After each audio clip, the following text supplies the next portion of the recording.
Dean Legge going to wrap up Georgia's win over Tennessee, a 44-21 win over the Vols. And for the first half, Georgia did all it could do to let Tennessee stick around in the game have a lead. And this is the second time in 3 games where Georgia has gone to the second half trailing. And I don't want to over-focus on the first half exclusively because there's just so much that went on today that I do want to go over. But that Georgia played, to me, not as well as it could and won by 23 points. That's, essentially 3.5 touchdowns, 3.25 touchdowns. That shows how good they are. Tennessee played the way that I thought they would. Gritty, tough. They're just not overly skilled at the skill positions. When you look at Garantano, 23 of 36 for 215 yards, throwing 2 touchdowns and an interception. He played pretty well, I thought, generally speaking. But when you have negative 1 yards rushing as a team, I mean, you're not going to win football games where you have 214 yards of total offense. This was a Georgia domination defensively. But I watched a lot of teams today and here lately. We've had 3 solid weeks of football. You need to have everything figured out. You need to have everything the way it's supposed to be, and you have to execute constantly. The snap over the head, that's a real problem. That gave Tennessee 7 points. I was at the Clemson game tonight. Clemson had, I think, 3 field goals blocked. That's not going to work. Alabama, I'll talk about Alabama in a little bit. I mean, that's just not what you want.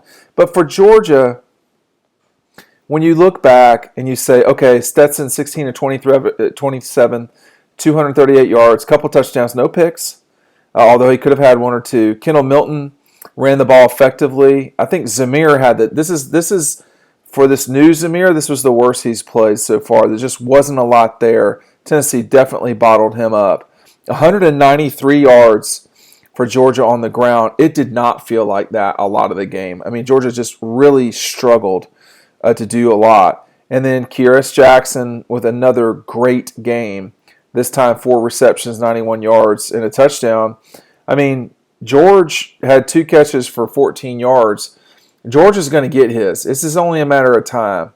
But the throw to Jalen Carter from Stetson. Now, this team can score so fast, it seems like. They can't score as fast as Alabama and Ole Miss can.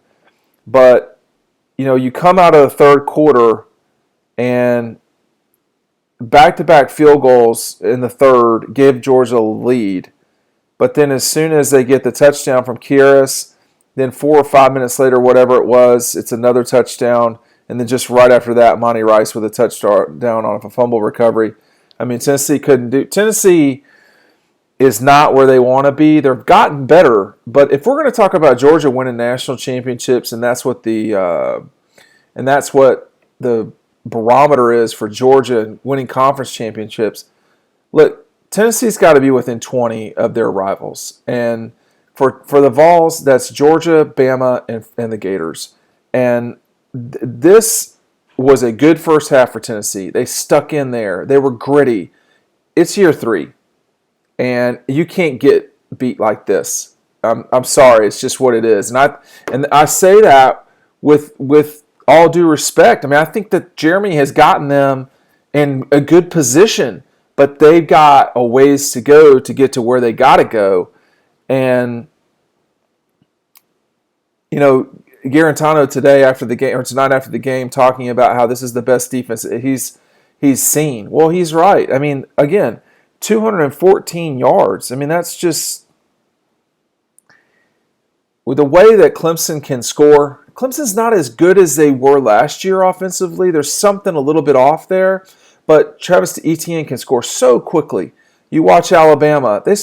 Alabama had record numbers tonight on the ground.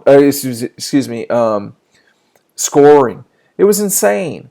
So there's a huge difference between Georgia, Bama, and Clemson. And everybody else. It could be that there's a huge difference. I don't know about huge, but it could be there's a difference between Clemson, Georgia, and everybody else. We're going to see this coming weekend if there's a difference between Georgia and Alabama. But Alabama's defense leaves a lot to be desired. But when you score 60-something points, I mean, I don't really know what else you're supposed to say about it. That's nuts. And you look at the landscape today of college football with the Gators going down, you knew they would lose at some point. Again, the defense can't be that bad. When you start talking about these playoff teams, Clemson, Georgia, Bama, and Ohio State, 3 of those 4, not Alabama, 3 of those 4 have really good defensive teams. I mean, I watched Clemson tonight again. I watched Georgia today live, and there's something a little bit missing from Clemson compared to last year on the offensive side of the ball, but the defense is really good still. I mean, you're going to have a hard time going for 450 yards on these guys. It's just not, maybe it's the people they play. It doesn't seem like it to me. I think they're just good. For Georgia, has anyone gotten over 300 yards on them this season yet? Maybe Arkansas, but Ohio State, I can assure you, has a defense to go and play. You watch Alabama, Oklahoma, Texas, the Gators. They're all scoring over 40 points. Well, all of them except Alabama have losses. This Georgia team has an opportunity to do some real damage in 7 days, 6 days from when you're going to watch this.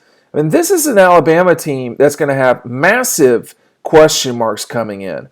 And, I'm going to tell you right now, I expect Alabama to win that game, but this is not one of these things where, I don't know how much mystique is there right now for Alabama. When you give up that many points to Mississippi, Lane has always done a great job of scoring. When he was at Alabama, he was really good at it. At Ole Miss, they put up some serious numbers this year. But they've got to be freaking out some. And, you can say what you want about Georgia's offense. It's not been great this season.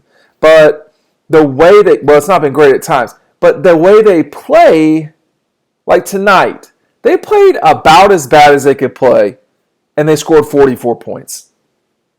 7 for the defense. That's the second game where the defense has scored a touchdown in 3 games this season.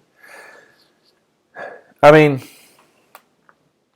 I think to me, the game today was about the better team winning, and they won going away. The SEC looks clearly to me right now like it's Alabama and Georgia, and probably then Florida and everybody else. But maybe the division between Bama and Georgia versus Florida and Florida versus the rest of everybody else is not nearly as great. I mean, Texas A&M just beat Florida.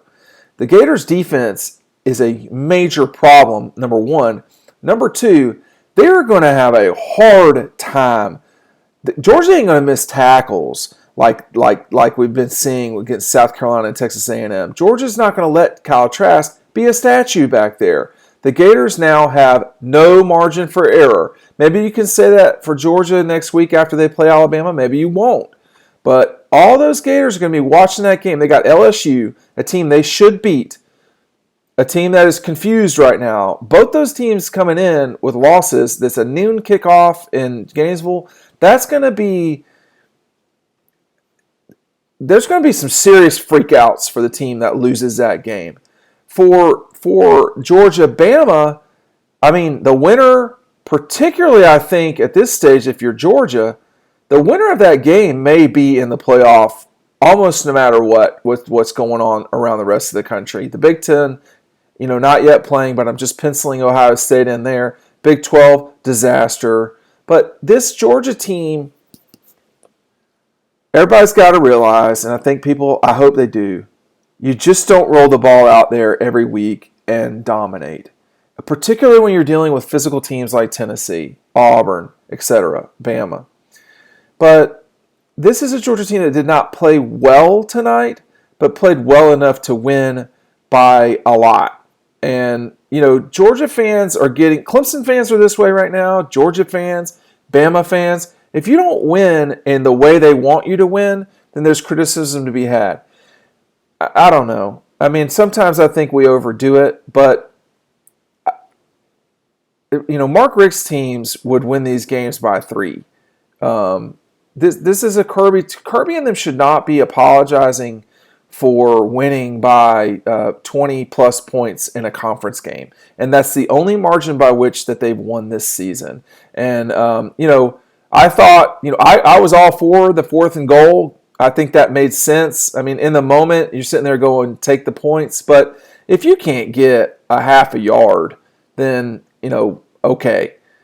The one that was curious to me was the going for it on your own 30. It just didn't, it felt forced. And I think, again, this is only his 5th year of being a coach. This isn't his 10th year like Dabo. This is not, his 20th year or whatever like Saban. Kirby is still learning to be patient with what he's got. And what he's got right now is a dominant defense, a place kicker who apparently is reliable, and that gets you a long way when you also have a punter who could be the best in the country or is in the top 10 for sure. This is a good Georgia team. The test will be in Tuscaloosa. And Alabama's got a lot to fix. Georgia's got some stuff to fix too. We're just going to have to see how this goes and take it from there. Dean Legge from Dog Post. Make sure that you're signing up for our newsletter, which is right over here. Thanks for watching, and we'll see you in Tuscaloosa. Well, we'll see you before that.